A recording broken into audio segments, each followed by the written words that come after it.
Praise lord. అందరికీ happy independence day. Happy independence day. ఈ దినము విజ్ఞాపన దినము. ఇండిపెండెన్స్ డే నాడే మరి ఫ్రైడే వచ్చింది. ఇది విజ్ఞాపన దినం కనుక దయచేసి అందరం కూడా విజ్ఞాపన చేద్దాము. దయచేసి అందరూ కూడా మరి యొక్క లైవ్ ప్రార్థనలో పాల్గొని ఏకీపించాల్సింది మనం చేస్తుంటున్నాం. అందరి కళ్ళు మూసుకుని తలలో చేస్తే ప్రార్థన చేసుకుందాం. పరిశుద్ధుడ పరమ తండ్రి, నీ పాదమునికి స్తోత్రములు మా ప్రభు నాయన, మా ప్రభు మా దేవ, మీ కొందనములు భయంకర రాత్రంతా నీ కృపలో భద్రపరిచి మరికి దినం మాకు ఇచ్చినందుకు వందనాలు. ఈ విజ్ఞాపన దినమున నాయన మరి మా ప్రభు ప్రార్థిస్తున్నది, మరి సహాయం చేయండి. నీ సంధికి అనేకలు మనం నడిపించమని ప్రార్థిస్తున్నాం. విజ్ఞాపన దినమున మరి నాయన లైవ్ లో ఆయన ఇక్కడికి రాలేని అనుకూలత లేని బిడ్డల కొరకు నాయన మేము ప్రార్థిస్తుండగా మా మధ్యలో మీరుండి సహాయం చేయమని, ప్రతి బిడ్డను దీవించి ఆశీర్వదించి మీరు బలపరచమని మీ దయగల హస్తములకు అప్పగిస్తున్నాము. దేవ మాలో ఉండి మాధుర మహిమ గడిత ప్రభావములు పొందుకునమని యేసు నామం పెట్టి వేడుకుంటున్నాము తండ్రి. ఆమేన్. ఆమేన్. ఆమేన్. ఈ దినమునికి ఏర్పరచబడిన పరిశుద్ధ లేఖన భాగము ఇర్మియా గ్రంథము 29వ అధ్యాయం 7వ వచనాన్ని చదువుకుందాం. ఇర్మియా గ్రంథము 29వ అధ్యాయము 7వ వచనమును చదువుకుందాం. నేను మిమ్మును చెరగొని పోయిన పట్టణము యొక్క క్షేమము కోరి దాని కొరకు యెహోవాను ప్రార్థన చేయుడి, దాని క్షేమము మీ క్షేమమునకు కారణమగును. దేవుడి పరిశుద్ధ వాక్య భాగమును మన వెనుకలో ఆశీర్వదించును గాక. ఆమేన్. ప్రియమైనటువంటి దేవుని బిడ్డలారా, ఈ ఇయర్ 79వ ఇండిపెండెన్స్ డే సందర్భంగా మీకందరికీ హ్యాపీ ఇండిపెండెన్స్ డే, స్వాతంత్ర దినోత్సవ శుభాకాంక్షలు తెలియచేస్తున్నాను. దేవుడు మిమ్మల్ని, మీ కుటుంబాలను, మన దేశాన్ని దీవించి ఆశీర్వదించును గాక. ఆమేన్. చదవబడినటువంటి పరిశుద్ధమైనటువంటి మాటలు మనం చూసినట్లయితే, మిమ్మును చెరగొనిపోయిన యొక్క పట్టణం యొక్క క్షేమమే మీ క్షేమమగును అని అంటూ ఉన్నాడు. పరలోకము నుండి దాని కొరకు యెహోవా దేవుని యొద్ద నుండి మనల్ని ఈ లోకానికి పంపించాడు. ఈ లోకములో ఎక్కడ పుట్టించాడు మనల్ని అంటే భారతదేశంలోనే పుట్టించాడు. అమెరికాలో పుట్టినవారు అమెరికాలో పుట్టినారు, కెనడాలో పుట్టినవారు కెనడాలో పుట్టినారు. కానీ మనల్ని కెనడాలో పుట్టించలేదు, అమెరికాలో పుట్టించలేదు. కానీ మన భారతదేశంలో ఈ భరత గడ్డ పైన మనల్ని పుట్టించాడు.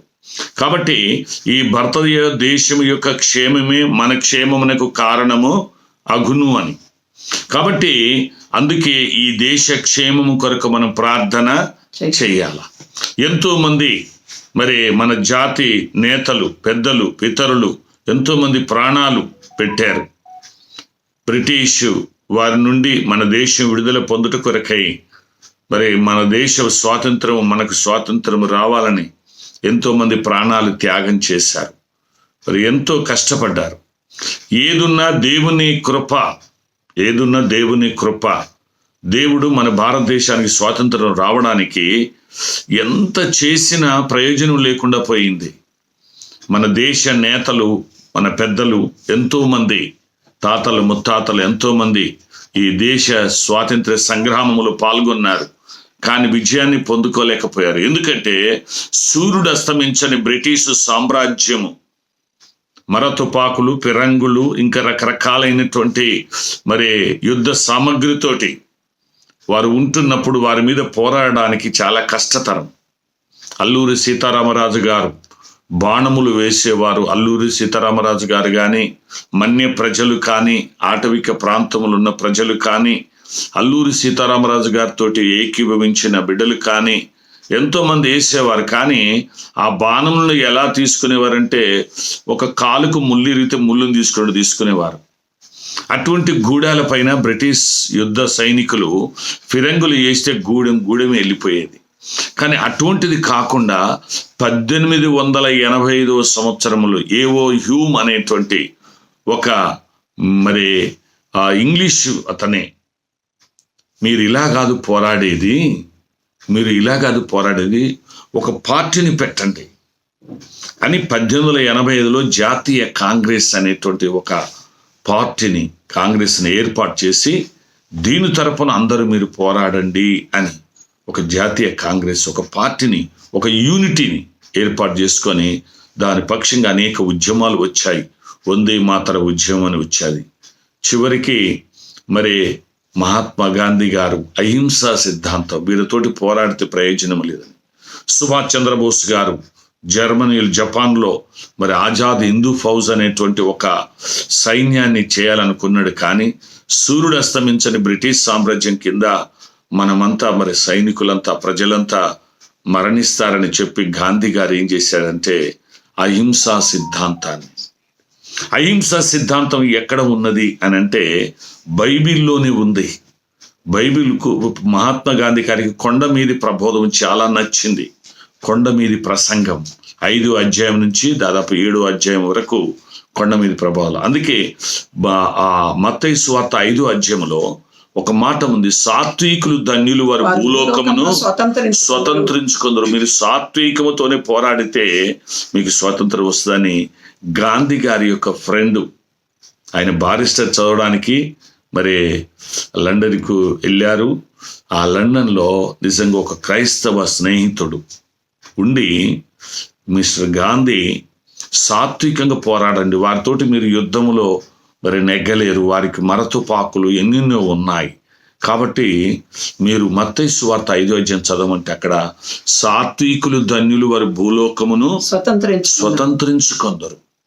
సాత్వికంగా పోరాడండి, తప్పకుండా మీకు స్వాతంత్రం వస్తుందని ఒక క్రైస్తవ స్నేహితుడు సలహా మేరకు నిజంగా బైబిల్ చదివి ఆ యొక్క సాత్వికంగా అహింసా సిద్ధాంతాన్ని ఏర్పాటు చేసి, మీరు కొడితే కొట్టండి, చంపితే చంపండి, మా దేశం మాకు కావాలి, మా స్వాతంత్రం మాకు కావాలి, మా దేశం ఇది అని అహింసా సిద్ధాంతం బైబిల్ ప్రకారము నిజంగా మరి 1885లో పార్టీ పెట్టింది ఏవో హ్యూమన్ అని, మరి బ్రిటిష్ మ్యాన్, ఇంగ్లీష్ పర్సన్, అతను సలహా ఇచ్చి దేవుడు అతన్ని ప్రేరేపించి అతని ద్వారా మీరు ఒక పార్టీ పెట్టుకోండి, ఇట్లా ఇండివిజువల్ కొట్లాడితే ప్రయోజనం లేదు, ఒక పార్టీని పెట్టండి అని చెప్పి అప్పుడు జాతీయ కాంగ్రెస్ అనేటువంటి ఒక పార్టీని ఏర్పాటు చేసి, ఆ పార్టీకి ఆయనే మొట్టమొదటి అధ్యక్షుడు.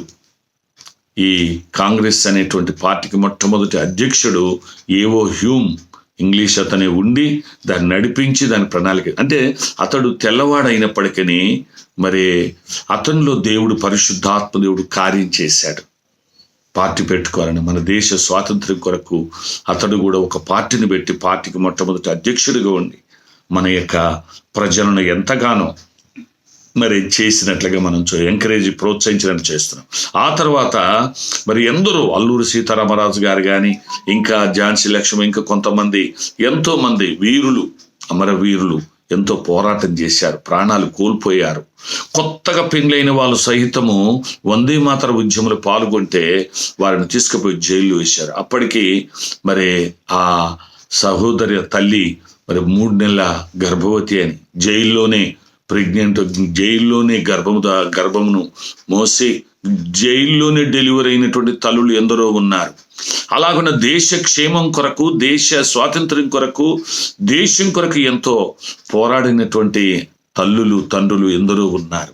కనుక మనము ఆనాడు నిజంగా కూడా దేవుని వాక్యంతోటి ప్రేరేపించబడి, హింసతో అయితే మనం గెలిచలేము, అహింసతోనే గెలవగలమనే దేవుని వాక్యాన్ని బట్టి నిజంగా వారు మరి మహాత్మా గాంధీ గారు అహింస. చాలా మంది టీవీలలో దీని మీద ఒక డిస్కషన్ జరిగింది. ఎక్కడ గాంధీ గారికి అహింస సిద్ధాంతము ఏ వేదములు దొరికింది, ఏ భగవద్గీతలు దొరికింది, ఏ గ్రంథములు దొరికిందని చూస్తే అది బైబిల్లో మాత్రమే యేసు ప్రభు నేర్పినటువంటి అహింసా సిద్ధాంతము అది దొరికింది అని నిజంగా మరి గుర్తించి ఆ అహింస సిద్ధాంతాన్ని మరి పాల్గొని దేశ స్వాతంత్రము చివరిగా వచ్చినట్లుగా అక్కడ చూస్తాం. కనుక నిజంగా ఈ రీతిగా స్వాతంత్రము రావడానికి కారణము దేవుడు నిజంగా మనుషులను ప్రేరేపించడము. తెల్లవాడైనా బ్రిటిష్ వాడైనప్పటికీ ఏవో హ్యూమన్ అతన్ని ప్రేరేపించి మన దేశ స్వాతంత్రం కొరకు అతడు ఒక పార్టీని పెట్టి ఆ పార్టీకి మొట్టమొదటి అధ్యక్షుడిగా అతడు ఉండి మరి ఆ తర్వాత ఎంతో మంది వీరుల ప్రాణాలు పోతూ ఉంటే ఆ యొక్క బ్రిటిష్ ఫిరంగీలకు గూడాలు లేచిపోతూ ఉంటే ఇటువంటి పరిస్థితుల్లో దేవుని వాక్యం ద్వారా సాత్వికమును అహింస సిద్ధాంతాన్ని మరి గాంధీ గారి ప్రేరేపించబడి చేసి నిజంగా ఈనాడు స్వాతంత్రం రావడం రావడానికి ఎంతో మరి ఇదైంది. కాబట్టి ఈ దేశ స్వాతంత్రం కొరకు మరి ఆనాడు పాల్ అనేటో ఆయన, లాలా లజపత్ రాయ్, బాల గంగాధర తిలక్, బిపిన్ చంద్ర పాల్ అనే క్రిస్టియన్ వ్యక్తి కూడా ఇందులో పాల్గొని, నిజంగా చాలామంది క్రైస్తవ నాయకులు కూడా ఇందులో ఉన్నారు. వారు దేశ స్వాతంత్రంలో కూడా పాల్గొన్నారు. ఇది కేవలం ఒక మతం, ఒక కులం కాదు. ముస్లిం నాయకులు కూడా ఉన్నారు. మన భారతదేశంలోని గడ్డ మీద పుట్టిన ప్రతి ఒక్కరు కూడా ఏ దేవుని నమ్మినా, ఏ మతమైనా, ఏ కులమైనా అందరూ కూడా దేశ స్వాతంత్రం కొరకు ఐక్యతతో పోరాడినటువంటి సందర్భాలు ఉన్నాయి. కాబట్టి ముఖ్యంగా ఈ దేశ క్షేమం కొరకు మనం ప్రార్థన చేయాలి. ఈ దేశాన్ని చెడగొట్టాలని, పడగొట్టాలని, పతనం చేయాలని, ఆర్థికంగా నష్టపరచాలని ఎన్ని చేసినా సత్యమును వెతికేవారు దినదినము పెరుగుతున్నారు. కాబట్టి మన దేశం అభివృద్ధి చెందుతుంది. హల్లెలూయా. మన దేశం ఆశీర్వదింపబడుతుంది. ఈనాడు అమెరికా పరిస్థితి చూస్తే భయంకరమైనటువంటి అధోగతి పాలవుతుంది భారతదేశం. ఎందుకంటే నాస్తికులు ఎక్కువ అవుతున్నారు. అక్కడ ఉన్న విచ్చలవిడితనము, అపవిత్రత, అక్కడ ఉన్నటువంటి అన్యాయం, అక్రమాలు, అమెరికాలో జరుగుతున్నటువంటి భయంకరమైన పరిస్థితులు, దేవుని నిర్లక్ష్యం చేస్తున్నారు. అక్కడ చర్చిలు మూయబడుతున్నాయట. మరి చర్చిలు మూయబడేవి క్లబ్బులు, పబ్బులు, ఇంకా రకరకాలైనటువంటి ఆరాధన స్థలాలుగా చేయబడుతున్నాయని వింటూ ఉన్నాం. కానీ నిజ దేవుడు, ఆ సర్వ సృష్టికర్త అయిన దేవుడు, ఆ ఏకో నారాయణుడు, సత్యనారాయణుడిగా, ప్రజాపతిగా ఈ లోకానికి వచ్చినటువంటి ఆ దేవుని నిర్లక్ష్యం చేసి, సత్యాన్ని నిర్లక్ష్యం చేసి కేవలము సుఖమునకు, శరీరమునకు కావలసిన సుఖభోగము నిమిత్తమే ఎక్కువగా అమెరికాలో వెతుకుతూ ఉన్నారు. అందుకే ఆ దేశము భయంకరమైన విపత్తులకు, ప్రళయాలకు ఇంకా గురి కాబోతుంది. ఇంకా భయంకరమైనటువంటి విపత్తులకు గురి కాబోతుంది. కాబట్టి ప్రియమైన దేవులారా, మన భారతదేశంలో దినదినము సత్యాన్ని వెతుకుతున్నారు. కొందరు వేదాలు వెతుకుతున్నారు, కొందరు బైబిల్ వెతుకుతున్నారు. అసలు సృష్టికర్త ఎవరు, అసలు దేవుడు ఎవరు, ఆ ప్రజాపతి ఎవరు, సర్వ మానవాళి పాప పరిహారార్థమై యజ్ఞమైన, యాగమైన, త్యాగమైన ఆ మహా శరీరధారి అయినటువంటి దేవుడు సత్యనారాయణుడు ఎవరు అంటే, సత్యమై ఉన్న దేవుడే సత్యనారాయణుడు యేసుక్రీస్తు ప్రభుల వారని అనేకులు వారి స్వీయ అనుభవాలను యూట్యూబ్లలో అనేక రీతులుగా పంచుకుంటూ ఉన్నారు. కనుక ప్రేమిన దేవులారా, మన దేశం అభివృద్ధి చెందుతుంది. మన దేశం అభివృద్ధి చెందాలి. మన దేశం క్షేమము, మన దేశాన్ని నాశనం చేయాలని చూస్తున్న శత్రు రాజ్యాలు, శత్రు దేశాలన్నీ అవి బలహీనమైపోతాయి. వాళ్ళు కూడా క్షేమంగా ఉండాలి. కానీ వారు కుట్ర పన్ని మన దేశం కొరకు ఏదో ఒక రకంగా నష్టం చేయాలని, ఉగ్రవాదాన్ని, ఉన్మాదాన్ని ఉసికొలిపి మన దేశాన్ని బలహీనపరచాలని, మన దేశ ఆర్థిక వ్యవస్థలను బలహీనపరచాలని ఎన్నో రకాలుగా ప్రయత్నం చేస్తున్నాయి. కానీ చివరికి దేవుడు ఏం సెలవిస్తున్నాడంటే, మీరుంటున్న పట్టణం కొరకు, అనగా మీరుంటున్న దేశం కొరకు, ఆ దేశ క్షేమము కొరకు ప్రార్థన చేయండి. దాని క్షేమమే మీ క్షేమమునకు కారణమగును. 79 సంవత్సరాల స్వాతంత్రము మన భారతదేశానికి ఉంది. ఈ 79 సంవత్సరాలలో ఇంకా కుల స్వేచ్ఛ రాలేదు, మత స్వేచ్ఛ రాలేదు, సత్యాన్ని ప్రకటించుకునే స్వేచ్ఛ రాలేదు. దేశం అనేక రకాలుగా మరి కుట్రపూరితంగా జరుగుతుంది. కానీ దేశం నిజ స్వాతంత్రం రావాలి. బీదవాడు ఇంకా ఎదగాలి. అందరికి చదువు అందలేదు, అందరికి చదువు అందాలి. అందరికి జ్ఞానం కలగాలి. అందరూ జ్ఞానవంతులు కావాలి. అందరూ కూడా అన్ని గ్రంథాలు, మత గ్రంథాలు చదవగలగాలి. అందులో ఉన్న సత్యాన్ని గుర్తించగలగాలి. అందుకే బైబిల్లో ఒక మాట ఉంది, సమస్తమును పరీక్షించి మేలైన దానిని చేపట్టుడు అని ఉంది. సమస్తమును పరీక్షించాలా. వేద గ్రంథాలు, వేద సాహిత్యం చదవాలా. ఋషులు, మునులు, తపస్సిద్ధులు కొందరు వందల వేల సంవత్సరాల క్రితమై మన పితరులు తపస్సిద్ధులు సంవత్సరాల కొద్దీ సామాజిక జీవితాన్ని, సంసార జీవితాన్ని, శరీర సుఖభోగాలను వదులుకొని త్యాగం చేసి అరణ్య ప్రాంతాలలో, పర్వతాలలో, గుహల్లో, కొండల్లో, లోయల్లో తపస్సులు చేసి సత్యాన్ని కనుగొన్నారు. ఆ సత్యాలు ఏం చెప్పారో, ఆ ప్రవచనాలు ఏం చెప్తున్నాయో మనం పరిశీలించాలి. అంత మాత్రమే కదా, ఖురాన్లో కూడా చదవాలి, బైబిల్ చదవాలి. సమస్త సద్గ్రంథాలను పఠించి సత్యం ఏదో మనం తెలుసుకోవాలి. అందుకే దేవుని వేద ప్రవచనం చెప్తుంది, సత్యమేవ జయతే సర్వజనో సుఖినో భవంతని. సత్యమే జయిస్తుందట, సర్వజనులు సుఖిస్తారట. సర్వజనులు సుఖించాలంటే సత్యం జయించాలట. ఏందా సత్యము? ఈ లోకములు మానవుడు జయించలేంది ఏంటిదేనంటే, పాపాన్ని జయించలేకపోతున్నాడు, లోకాన్ని జయించలేకపోతున్నాడు. లోకాన్ని జయించలేకపోతున్నాడు, మరణాన్ని జయించలేకపోతున్నాడు. అందుకే మానవులందరి పక్షంగా ఆ ఓంకార స్వరూపుడైన దేవుడు, లేక యెహోవా దేవుడు, లేక అల్లా ఆత్మస్వరూపుడైన ఆ దేవుడి భూలోకానికి సత్యనారాయణుడిగా శరీరధారి అయిన దేవుడిగా వచ్చి సత్యము భూలోకానికి శరీరధారిగా రూపుదాల్చి మన కొరకు సమస్తమును జయించాడు. అదే ఆయన సత్యమైన దేవుడు. నేనే సత్యమును అన్నటువంటి ప్రభు యేసుక్రీస్తు ప్రభుల వారు ఒక్కరే. ఆయనే పాపాన్ని జయించాడు, ఆయనే లోకాన్ని జయించాడు, చివరికి మానవుల మీద ఆధిపత్యం చేస్తున్న మరణాన్ని కూడా జయించాడు. అందుకే ఇది విన్న ప్రతి ఒక్కరికి సుఖము. నాకు ఈ లోకములు ఏది లేకపోయినా పర్లేదు, కానీ మరణము నుండి, పాపం నుండి, లోకం నుండి నాకు విడుదల కలిగితే చాలని మనిషి తృప్తి చెందుతూ ఉన్నాడు, సుఖంగా జీవించగలుగుతాడు. కనుక ప్రేమైనటువంటి దేవుని బిడ్డలారా, మనం ఉంటున్న ఈ దేశం ఇంకా సర్వ సత్యములోనికి నడిపించబడాలి. సత్యము తెలుసుకోవాలా, సమస్త సద్గ్రంథాలు పరిశీలించాలి, సత్యం తెలుసుకొని సర్వసత్యమును నడిపించబడి సుఖం కలగాల. ఎందుకంటే లోకాన్ని జయించినటువంటి పరమాత్ముడు, మరణాన్ని జయించిన పరమాత్ముడు, పాపాన్ని జయించిన పరమాత్ముడు. పాపాన్ని జయించడం మనిషికి సాధ్యం కావడం లేదు, ఈ లోకాన్ని జయించడం మానవునికి సాధ్యం కావడం లేదు. అన్నిటికంటే ముఖ్యంగా ఈ పాపం ద్వారా, లోక జీవితం ద్వారా ఆ ప్రాప్తించబడిన మరణం జయించడానికి మానవునికి చేత కావడం లేదు. ఎందరో రాజులు, రారాజులు, చక్రవర్తులు, వీరులు, శూరులు, పరాక్రమశారులు ఎందరో వచ్చారు, కానీ మరణాన్ని ఓడించలేకపోయారు, మరణాన్ని జయించలేకపోయాడు. మానవులందరి పక్షంగా మరణాన్ని ఓడించడానికి ఆ పరమాత్ముడే భూలోకానికి సత్యమై ఉండే దేవుడిగా వచ్చాడు, సత్యనారాయణుడిగా వచ్చాడు. ఆయనే నిజమైన సత్యం, నేనే సత్యమనన్నాడు ఆ సత్యవంతుడు యేసుక్రీస్తు ప్రభుల వారు. దేవుడు అంటే కులానికో దేవుడు, మతానికో దేవుడు, ప్రాంతానికో దేవుడు, భాషకో దేవుడు, యాసకో దేవుడు, ప్రాంతానికో దేవుడు లేడండి. అందరికీ ఒక్కడే దేవుడు. ఆ కనబడని సత్యవంతుడైన కనబడని దేవుడే భూలోకానికి శరీరధారి అయిన సత్యవంతుడికి వచ్చాడు. మన నిమిత్తము, సర్వమానవాళి నిమిత్తమై పాపమును, లోకమును, మరణాన్ని ఓడించాడు, జయించాడు. అట్టి విజయాన్ని మనకు ప్రసాదించాడు. సత్యం తెలుసుకొని ఆయన యందు విశ్వాసం ఉంచితే మనకు జయం కలుగుతుంది. అది జయం కలగాలంటే ఇంకా సర్వమానవాళి కొరకు మనం ప్రార్థన చేయాలి. ఈ దేశ క్షేమం కొరకు ప్రార్థన చేయాలి. మన దేశంలో 146 కోట్ల మంది ప్రజల్లో అనేకులు నిత్య నరకమైన నాశనమునకు గురి కానున్నారు.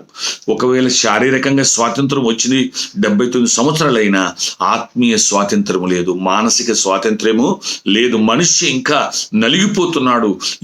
ఈ సమస్యలు వీటిని తట్టుకోలేక, పాపమును జయించలేక మానవుడు సూసైడ్ చేసుకుంటున్నారు. ఎంతో మంది ఆత్మహత్యలు చేసుకుంటున్నారు. అనేక రకాలుగా ఉన్మాదులుగా మారుతున్నారు, ఉగ్రవాదులుగా మారుతూ ఉన్నారు. భయంకరమైన పరిస్థితుల్లో మన భారతదేశం ఉంటుంది. స్వాతంత్రం వచ్చిందని చంకలు కొడుతున్నాం, కానీ దేశంలో ఉన్న ప్రజలకు క్షేమం లేదు. ఎప్పుడు ఏం జరుగుతుందో అని. ఆధ్యాత్మిక జ్ఞానం ఉంటే వారిలో శాంతి, సమాధానం, నెమ్మది కలుగుతుంది. అలాంటిది కావాలంటే ఆ సత్యమైన దేవుణ్ణి, ఆయన జయించిన విధానాన్ని మనం నేర్చుకుంటే అప్పుడు మనము సర్వసత్యమును నడిపించబడదాం. నిజమైన స్వాతంత్ర్యాన్ని, మానసిక ఆత్మీయ స్వాతంత్రం ఎప్పుడు ఉంటుందో శారీరక స్వాతంత్రం కూడా అప్పుడు ఉంటుంది. కావాలంటే ఆధ్యాత్మిక జ్ఞానం కావాలి. కాబట్టి మన దేశం క్షేమం కొరకు ప్రార్థన చేయండి. ఒక రకంగా మన దేశం చుట్టుపక్కల ఉన్నటువంటి శత్రు దేశాలు మనల్ని బలహీనపరచాలని చూస్తున్నారు, కానీ అంత మాత్రం కాదు, మన దేశం లోపల ఉన్నటువంటి ప్రజలు ఐక్యత, సమాధానం లేకుండా ఒకరినొకరు దూషించుకోవడం, ఒకరినొకరు హింసించడం, ఒకరినొకరు బాధ పెట్టడం అనేది జరుగుతుంది. నిజమైన స్వాతంత్ర్యం కొరకు మనం ప్రార్థన చేయాలి. మన దేశం కొరకు, దేశ క్షేమం కొరకు, ప్రజల క్షేమం కొరకు, ఆత్మల రక్షణ కొరకు మనం ప్రార్థన చేయవలసిన బాధ్యత ఉంది. అలాగును చేయండి. అందుకే తిమోతికి రాసినటువంటి పత్రికలో మొదటి పత్రిక 2వ అధ్యాయంలో ఉంది, నిజంగా మరి సంపూర్ణమైన భక్తి, మనం సుఖముగా నెమ్మదిగా బ్రతుకు నిమిత్తము మనుషులందరి కొరకు, అధికారుల కొరకు, రాజుల కొరకు ప్రార్థన, యాచనలు చేయాలి. దేవుని దృష్టికి అనుకూలమైంది. దేవుని దృష్టికి అనుకూలమైన ప్రార్థన ఏంటంటే, మనం సుఖంగా నెమ్మదిగా ఉండాలంటే మనుషులందరి కొరకు, రాజుల కొరకు, అధికారులందరి కొరకు ప్రార్థన, విజ్ఞాపన చేయాలి. అందుకే మనం ఉంటున్న దేశం, పట్టణం కొరకు, దేశం కొరకు, క్షేమం కొరకు ప్రార్థన చేస్తే దాని క్షేమమే మన క్షేమమునకు కారణమవుతుంది. కనుక ఒకరినొకరు హింసించుకోవద్దు, బాధపరచుకోవద్దు, అవమానపరచుకోవద్దు, హత్య చేయొద్దు, ఒకరి యొక్క మనోభావాలను కించపరచొద్దు. అవమానపరచొద్దు. ఒకరినొకరు గౌరవిస్తూ ఒకరినొకరు ప్రేమిస్తూ మన దేశ క్షేమం కొరకు, దేశ ప్రజల క్షేమం కొరకు నిరంతరం మనం ప్రార్థన చేయవలసిన వారమై ఉంటున్నాం. అప్పుడు మన క్షేమమునకు కారణమైంది. అట్టి కృప దేవుడు మనకందరికీ దయచేయును గాక. అందరం కళ్ళు మూసుకొని తలలో ఉంచినట్లయితే ఈ 79 సంవత్సరాల దేశ స్వాతంత్రములో ఆత్మ స్వాతంత్రం, మానసిక స్వాతంత్రం, ఈ యొక్క వ్యక్తి స్వాతంత్రము, మరి వాక్ స్వాతంత్రము రాజ్యాంగంలో ఉన్నప్పటికీ అవి నెరవేర్చబడకుండా కొంత మరి ఉన్మాదులు, ఉగ్రవాదులు దేశములు బయలుదేరి దేశములో నెమ్మది లేకుండా చేస్తున్నారు. అటువంటి వారి క్షేమం కొరకు, అటువంటి మార్పు కొరకు ప్రార్థన చేద్దాం. అమ్మగారు విజ్ఞాపన చేస్తారు. సకల ఆశీర్వాదములకు కారణభూతుడమైన గొప్ప దేవ, మహోన్నతుడ, సర్వ సృష్టి నోటి మాట చేత కలగచేసి ప్రభు పాపం అనే దాస్యం నుండి విడిపించడానికి లోకంలోనికి మానవ శరీరంలో వచ్చిన దేవుడు తండ్రి, నీకు స్తోత్రాలు చెల్లిస్తున్నాం. అవును తండ్రి, సత్యము మిమ్మల్ని స్వతంత్రులుగా చేయనని సెలవిచ్చావు తండ్రి. అయ్యా, నీ దాసుడు చెప్పిన ప్రతి మాటను బట్టి నీకు వందనాలు ప్రభు. అవును తండ్రి, మానసికంగా, శారీరకంగా నాయన మరి ప్రభు, ఆత్మీయంగా అన్ని విషయాల్లో ప్రభు, ఆధ్యాత్మికంగా ప్రతి ఒక్కరూ నెమ్మది కలుగుడు గాకని ప్రార్థిస్తాం. మా దేశ క్షేమమే మాకు క్షేమ కారణమవునని సెలవిచ్చావు తండ్రి. ఈ 79 సంవత్సరాలు ప్రభు మాకు స్వతంత్రం ఇచ్చి కాచి కాపాడినందుకు నీకు వందనాలు. మా దేశ క్షేమానికి ఇతర దేశాలు, ఇరుగు పొరుగు దేశాలు సహకారంగా మద్దతుగా మంచి మనసు ఉండటకు సహాయం చేయండి. శత్రు దేశాలతో మాట్లాడి ప్రభు మనసు మార్చమని ప్రార్థిస్తున్నాం. ప్రత్యేకంగా మా దేశ ప్రజలంతా కూడా ప్రభు అట్టి సత్యములో జీవించదురుగాక, ఒకరంటే ఒకరు మంచి మనసుతో నాయన గౌరవం, మర్యాదలు, ప్రేమలు కలిగి ఉండటకు సహాయం చేయమని. దోపిడి, దొంగతనం, లంచగొండతనం, నాయన ఆటంకాలు, అన్యాయం, ఉన్మాదం, నాయన అన్ని విషయాల్లో కూడా ప్రభు ఉగ్రవాదం నుండి విడిపించి తప్పించమని ప్రార్థిస్తూ లాగోస్ జరుగుతున్న ప్రతి స్థలములో మీరుండి ప్రతి ఒక్కరు కూడా ఐక్యత, ఆరోగ్యం యేసు నామములో కలుగునుగాకని ప్రార్థిస్తూ మా దేశ ప్రజలందరినీ ప్రభు, ప్రతి జిల్లాని ప్రభు, ప్రతి గ్రామాన్ని, ప్రతి ప్రాంతాన్ని, ప్రతి రాష్ట్రాన్ని మీరు దీవించి ఆశీర్వదించి మీరు మహిమ పొందమని మా అధికారులందరినీ మీ చేతులకు అప్పగిస్తూ వారికి నీ పలుకపు జ్ఞానం, ఆత్మజ్ఞానం దయచేసి ప్రజలందరికీ మేలుకరంగా, ఉపయోగకరంగా, మంచి మార్గంలో నడిపించేవారుగా, మంచి అవసరతలు, కొరతలు తీర్చేవారుగా ఉండటకు సహాయం చేసి ఆర్థిక వనరులు కూడా మా దేశానికి సమృద్ధి దీవెనలు దయచేయమని ప్రభువును రక్షకుడు నజరుడైన యేసుక్రీస్తు పేరిట అడిగి వేడుకుంటున్నాను తండ్రి. ఆమేన్, ఆమేన్. తండ్రి, కుమార, పరిశుద్ధాత్మ త్రియేక దేవుని దీవెన 79 సంవత్సరములు, 78 సంవత్సరములు మరి భారతదేశం ఎంతో సురక్షితంగా తన కృపలు భద్రపరచబడి 79 సంవత్సరములు ప్రవేశించిన మా దేశమంతటికి, మా దేశ నాయకులకును, పాలకులకును, అధికారులకును, ముఖ్యమంత్రులకును, ప్రధానమంత్రి, రాష్ట్రపతి, గవర్నర్లు, ఐఏఎస్, ఐపీఎస్ అధికారులందరికీ, 146 కోట్ల మంది ప్రజలందరికీ వారి హృదయాలు తెరవబడి, మనోనేత్రములు తెరబడి నిజమైన స్వేచ్ఛను, ఆత్మీయ రక్షణను, మానసిక స్వాతంత్రమును కలిగి దేశ క్షేమకులకు ఇంకా ముందుకు సాగునట్లు మనకందరికీ ఈ దినమున జరగనున్నటువంటి ఫ్లాగ్ హోస్టింగ్ అంతటికి మనందరికీ, ముఖ్యంగా మరి సంఘం అంతటికి, సార్వత్రిక సంఘానికి, సకల పరిశుద్ధులకును, సర్వ ప్రజలు ఆయన ప్రేమ, త్యాగం, యాగం, యజ్ఞం, పవిత్రత, ప్రత్యేకత తెలుసుకొని నిత్య నరకం నుండి తప్పించబడి నిత్యత్వమునకు చేరుకొనుటకును మనకందరికీ సదా తోడైండి నడిపించును గాక. ఆమేన్, ఆమేన్, ఆమేన్. God bless you. Happy independence day. Happy independence day. దేశం కొరకు ప్రార్థన చేయండి. దేశ క్షేమం మన క్షేమకు కారణమవుతుంది. ఆమేన్.